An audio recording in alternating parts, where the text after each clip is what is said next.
ప్రపంచంలో అందమైన మహిళలున్న దేశాల గురించి చాలామంది మాట్లాడతారు. కానీ ఒక దేశం గురించి మాత్రం చాలా తక్కువ మందికే తెలుసు.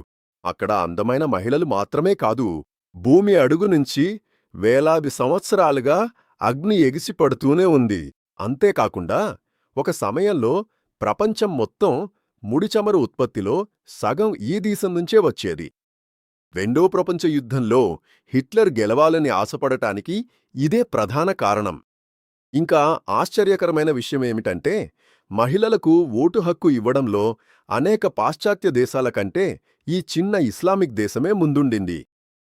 బయటి ప్రపంచానికి పెద్దగా తెలియని ఈ దేశం పేరు అజర్బైజాన్. అజర్బైజాన్ బయట ప్రపంచానికి పెద్దగా పరిచయం లేని ఈ దేశంలో నమ్మలేని ఎన్నో రహస్యాలు దాగున్నాయి. అందులో మొదటిది, ఈ దేశాన్ని వేల సంవత్సరాలుగా ల్యాండ్ ఆఫ్ ఫైర్ అంటే నిప్పు భూమి అని పిలుస్తున్నారు. ఇది కేవలం పర్యాటకులను ఆకర్షించడానికి పెట్టిన పేరు కాదు, ఇది మన కళ్ల ముందే కనిపించే నిజమైన వాస్తవం. అప్షరాన్ ద్వీపకల్పంలో భూమి అడుగునుంచి సహజవాయువు పైకి వచ్చి మనుషుల ఎలాంటి జోక్యం లేకుండానే నిప్పంటుకుంటూ ఉంటుంది. బాకు నగరానికి ఉత్తరంగా 25 కిలోమీటర్ల దూరంలో యనార్దాగ్ అనే ఒక కొండ ఉంది. స్థానిక భాషలో దీని అర్థం ఎరియే కొండ. పేరుకు తగ్గట్టే ఈ ప్రాంతం ఎన్నో దశాబ్దాలుగా నిరంతరం ఎరియుతూనే ఉంది. రాత్రి సమయంలో ఆ మంటలు ఒక పెద్ద గోడలా చాలా దూరం వరకు కనిపిస్తాయి. పురాతన కాలంలో పట్టుమార్గం ద్వారా ప్రయాణించిన వ్యాపారులు, మార్కోపోలో వంటి ప్రయాణికులు ఈ ఏరియే భూమిని చూసి ఆశ్చర్యపోయారు. ఈ రహస్యమైన మంటలు అప్పటి పురాతన సోరాస్ట్రియన్ మతానికి ఒక ప్రేరణగా నిలిచాయి. వాళ్ళు ఈ మంటలను దేవుని వరంగా భావించి ఆలయాలను నిర్మించారు. బాకు పక్కనున్న ప్రసిద్ధిగాంచిన ఆతేస్గాహ్ అగ్నిదేవాలయం అనేక శతాబ్దాలుగా హిందువులకు, సిక్కులకు, సోరాస్ట్రియన్లకు ఒక గొప్ప పవిత్ర స్థలంగా నిలిచింది. మనిషి జోక్యం లేకుండా సహజంగానే ఏర్పడిన ఆ అణగని మంటలు ఇప్పటికీ ఆ దేశంలో ఎరుగుతూ ఉన్నాయి.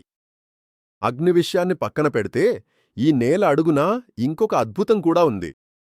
ప్రపంచంలోనే ఎక్కువగా మట్టి, అగ్నిపర్వతాలు ఉన్న దేశం అజర్బైజాన్. భూమి అడుగున ఉన్న వాయువులు మట్టిని, నీటిని పైకి తోసే కారణంగా ఇవి ఏర్పడతాయి. చూడ్డానికి ఇవి పూర్తిగా వేరే గ్రహంలో ఉన్నట్టు అనిపిస్తాయి. ప్రపంచంలో ఉన్న మట్టి అగ్నిపర్వతాల్లో సగానికి పైగా, అంటే సుమారు 40కి పైగా అగ్నిపర్వతాలు ఈ ఒక్క దేశంలోనే ఉండటం ఒక ప్రత్యేకత. గోబుస్తాన్ ప్రాంతంలో ఇవి ఎక్కువగా కనిపిస్తాయి. కొన్ని అగ్నిపర్వతాలు నెమ్మదిగా బుడగలు వదులుతుంటాయి.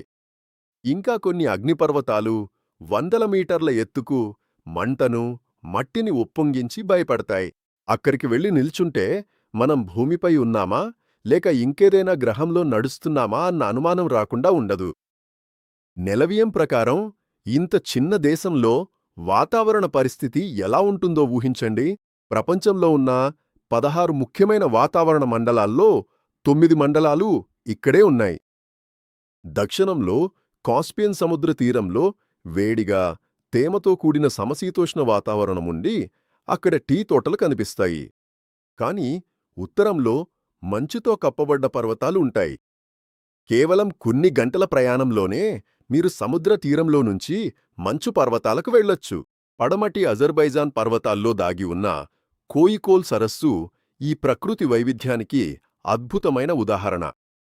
సముద్ర మట్టానికి 1556 మీటర్ల ఎత్తులో ఉన్న ఈ సరస్సు సుమారు 1000 ఏళ్ల క్రితం వచ్చిన ఒక పెద్ద భూకంపం వల్ల ఏర్పడింది. పర్వతపు మట్టిపెళ్లలు కూలిపడి నదీ ప్రవాహంగా అడ్డుకున్నందున ఆ లోయ మొత్తం నీటితో నిండిపోయింది. ఆ సమయంలో మునిగిపోయిన పురాతన చెట్లు ఇప్పటికీ నీటి అడుగున స్పష్టంగా కనిపిస్తాయి. ఆ నీలిరంగు నీరు సూర్యకాంతికి అనుగుణంగా రంగు మారుతూ కాక్కసస్ ప్రాంతంలోనే ఒక అద్భుతమైన దృశ్యంగా నిలుస్తుంది. ప్రకృతి అద్భుతాలు ఒకవైపుంటే, ఆధునిక మనుషుల చరిత్రకు సంబంధించిన జీవంతమైన ఆధారాలు ఇక్కడ తరచూ కనిపిస్తాయి. బాకు నగరానికి దక్షిణంగా ఉన్న గోబుస్తాన్ ఎడారి ప్రాంతంలో 40,000 సంవత్సరాల పురాతనమైన రాతి శిల్పాలు ఉన్నాయి.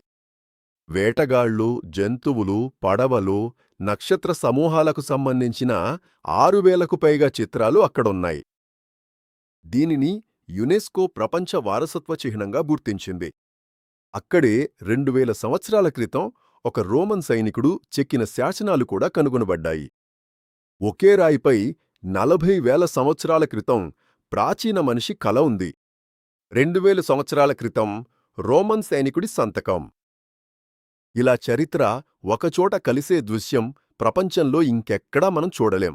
ఈ రాతి శిల్పాలలో కనిపించే పడవలను చూసిన నార్వేజియన్ పరిశోధకుడు థోర్ హేర్డాల్ ఒక సంచలనాత్మక సిద్ధాంతాన్ని ముందుకు తెచ్చారు. పురాతన వైకింగ్ నాగరికత యొక్క వేర్లు నిజంగా అజర్బైజాన్లోనే ఉన్నాయని ఆయన గాఢంగా నమ్మారు. నార్స్ పురాణాలను మరియు ఇక్కడున్న భూభాగాన్ని పోల్చి పరిశీలిస్తూ ఆయన ఎన్నో పరిశోధనలు చేశారు. ఒక ప్రముఖ పరిశోధకుడు తన జీవితంలో ఎక్కువ భాగాన్ని వైకింగ్స్ ఇక్కడ్నించే వచ్చారని నిరూపించడానికి కేటాయించడం నిజంగా ఆశ్చర్యంగా ఉంది. బాకు పాత పట్టణంలో 29 మీటర్ల ఎత్తులో అద్భుతంగా నిలిచిన మైడెన్ టవర్ అంటే కన్యాగోపురం వెనక ఉన్న రహస్యం వేల సంవత్సరాలుగా ఎవ్వరికీ దొరకలేదు. ఇది ఏ రకమైన రక్షణకోట నిర్మాణంలా కూడా ఉండదు. కావలుదారులు శత్రువులను చూడడానికి సౌకర్యంగా ఉన్న కిటికీలు కూడా లేవు. ఇది ఎందుకు నిర్మించారో అన్నది ఇప్పటికీ చరిత్ర పరిశోధకులకు ఒక మిస్టరీగానే ఉంది. ఒక రాజు తన కుమార్తెను బలవంతపు పెళ్లి నుండి కాపాడటానికి ఇక్కడ జైలులో పెట్టాడని, ఆమె పైనుండి కాస్పియన్ సముద్రంలోకి దూకి ప్రాణాలు విడిచిందని స్థానిక కథలు చెబుతున్నాయి. నిజమైన రహస్యం ఆ రాళ్లకే వెలుగు చూపుతుంది. అక్కడినుంచి కొంచెం దూరంగా కొండలమీదికి వెళ్తే 2200 మీటర్ల ఎత్తులో యూరోప్లోనే చాలా ఒంటరిగా ఉన్న గ్రామమైన గినాలి కంటికి కనిపిస్తుంది. 5000 సంవత్సరాలుగా ఇక్కడ మనుషులు జీవిస్తూ వస్తున్నారు. చుట్టూ ఉన్న గడ్డగట్టిన కొండల వల్ల వేలాది సంవత్సరాలుగా బయట ప్రపంచంతో సంబంధం లేకుండా ఉండిపోయారు కాబట్టి ఇక్కడున్న ప్రజలు గినాలి అనే తమకే ప్రత్యేకమైన భాషను మాట్లాడుతున్నారు. ఈ భాషకి అజర్బైజాన్ భాషకి గాని మరే ఇతర భాషకి గాని ఏమాత్రం సంబంధం లేదు. భూమిపై ఈ ఒక గ్రామాన్ని తప్ప ఇంకెక్కడా ఈ భాష వాడుకలో లేదు. అజర్బైజాన్ అంటే కేవలం గతకాలమే కాదు, ఒకవైపు పురాతన చరిత్ర, మరోవైపు ఆధునిక ప్రపంచం ఇక్కడ పక్కపక్కనే ప్రయాణిస్తున్నాయి. బాకు నగరంలో నడిచిపోతే ఇది మనకు స్పష్టంగా అర్థమవుతుంది. ఒకప్పుడు పట్టు వ్యాపారులు నివసించిన పురాతన భవనాలు, ఇరుకైన రాతి వీధులున్న చారిత్రక నగరం ఒకవైపుంటే, దానికి కొంత దూరంలోనే 100 మీటర్ల ఎత్తులో ఉన్న ఆధునిక గాజు భవనాలు కనిపిస్తాయి. Formula 1 racing track, luxury brand showrooms అన్నీ కూడా ఆ పురాతన గోడల పక్కనే ఉన్నాయని చూస్తే ఎవ్వరైనా ఆశ్చర్యపోతారు. బాకు నగరంలోని ఆకాశాన్ని తాకే భవనాల్లో అత్యంత ఆకర్షణీయమైనది flame towers.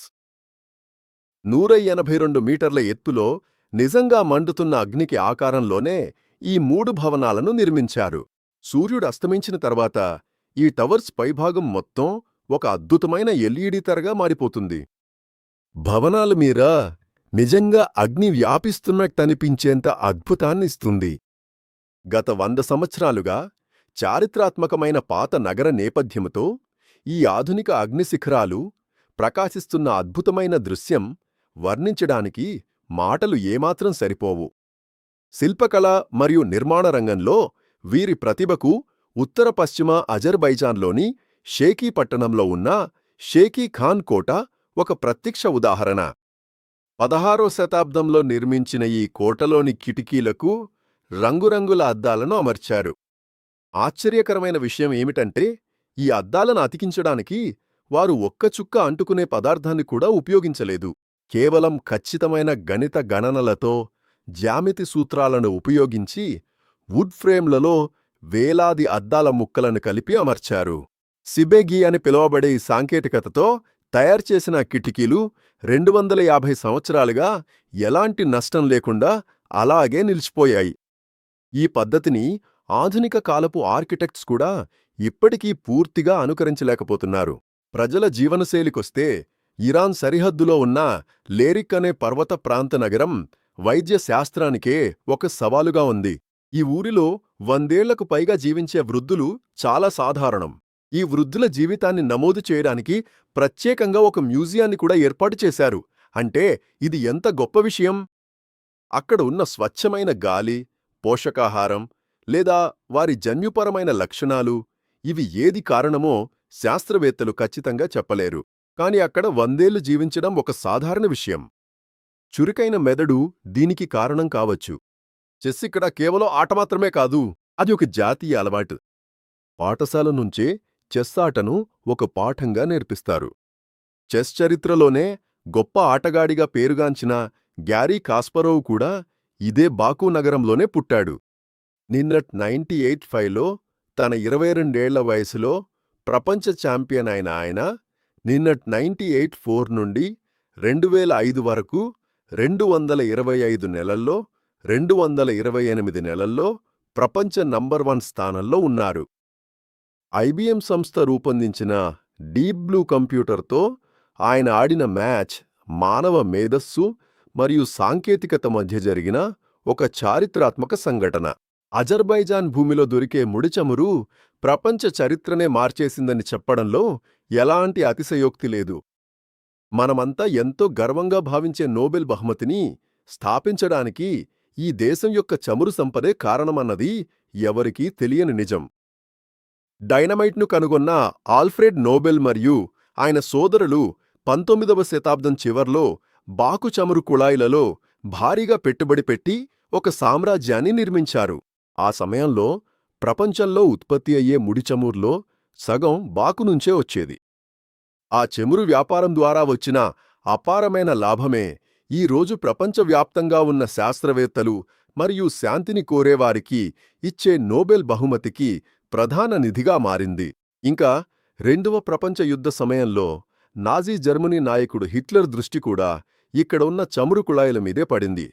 1941లో Hitler Soviet union మీద దాడి చేసినప్పుడు బాకు నగరాన్ని ఆక్రమించడం ఆయన ప్రధాన లక్ష్యంగా ఉండింది. ఎందుకంటే ఆ యుద్ధ సమయంలో సోవియట్ సైన్యం ఉపయోగించిన 75% ఇంధనం, విమానాలకు ఉపయోగించిన ఏవియేషన్ ఫ్యూయల్ అన్నీ అజర్బైజాన్ నుంచే సరఫరా అయ్యాయి. హిట్లర్ తన సైన్యాన్ని బాకు వరకు 500 కిలోమీటర్ల దూరం వరకు తీసుకొచ్చాడు. ఒకవేళ అతను ఆ నూనె కుళాయిలను స్వాధీనం చేసుకున్నాడంటే సోవియట్ సైన్యానికి ఇంధనం లేకుండా పూర్తిగా కూలిపోయేది. ప్రపంచ యుద్ధం ముగిసిన తీరు కూడా పూర్తిగా వేరేలా ఉండిపోయేది. ఆ సమయంలో అజర్బైజాన్ నూనెనే మొత్తం సోవియట్ యూనియన్ను పరోక్షంగా రక్షించింది.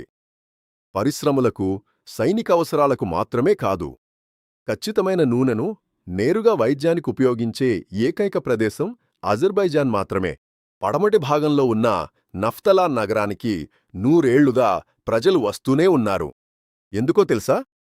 ఖచ్చితమైన నూనెలో స్నానం చేయడానికి. ఇక్కడున్న పెట్రోలియంలో దహన లక్షణం తక్కువగా ఉంటుంది. కానీ మూడి నొప్పులు, చర్మ వ్యాధులను నయం చేసే నాఫ్థెనిక్ రసాయన గుణాలిందులో ఉన్నాయని పరిశోధకులు నమ్ముతున్నారు. సరైన వైద్య పర్యవేక్షణలో మితమైన వేడిలో ఉన్న పెట్రోలియంలో నిర్దిష్ట సమయం మునిగిపోవడం ఇక్కడి చికిత్స. 1920 నుంచి ఈ వైద్యాన్ని గురించి అధికారిక రికార్డులు ఉన్నాయి. ప్రపంచంలో ఇలా క్రూడాయిల్ను ఔషధంగా ఉపయోగించే స్థలం ఇంకెక్కడా లేదు.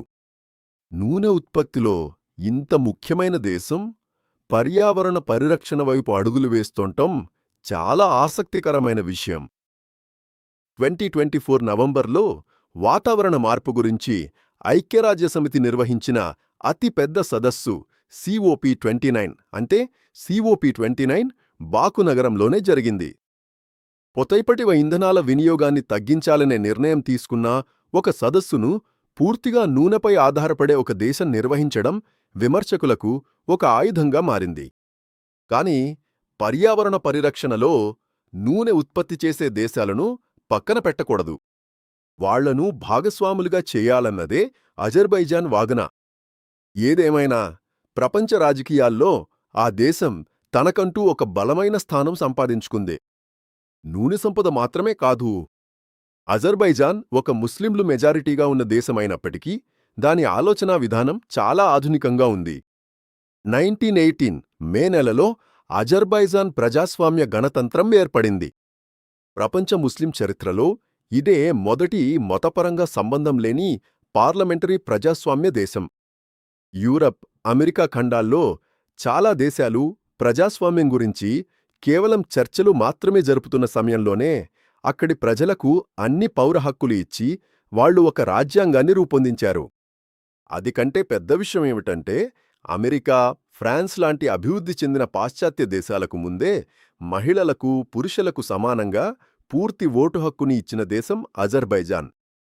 పాశ్చాత్య దేశాల్లో మహిళలు తమ హక్కుల కోసం వీధుల్లో పోరాడుతూ జైలు పాలవుతుండగా, ఒక చిన్న ఇస్లామిక్ దేశం ఎంతో గౌరవంగా తన రాజ్యాంగంలో ఆ హక్కును చేర్చుకుంది.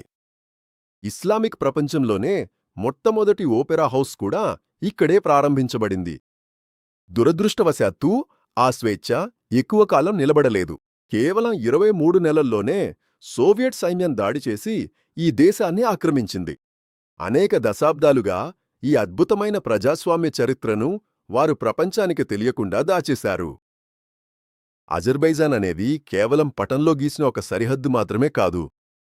భూమి అడుగున మండుతున్న అగ్ని, కాలాన్ని ఎదుర్కొంటున్న పురాతన రహస్యాలు, ప్రపంచాన్ని మార్చిన చమురు సంపదలు, ఆధునిక ఆలోచనా విధానం, ఇవి అన్నింటి మిశ్రమమే ఇది. మీరు ఊహించిన దానికంటే, చరిత్ర పుస్తకాలు చెప్పిందానికంటే ఈ దేశం చాలా భిన్నంగా ఉంటుంది. ఇంతకాలం ఈ అద్భుతాలు ఎలా దాచబడ్డాయో ఒక్కసారి ఆలోచించండి. ఈ అనుకోని నిజాలు మీను ఆశ్చర్యపరిచినట్లయితే ఈ వీడియోను లైక్ చేయండి, ఛానల్ను సబ్స్క్రైబ్ చేసుకోండి.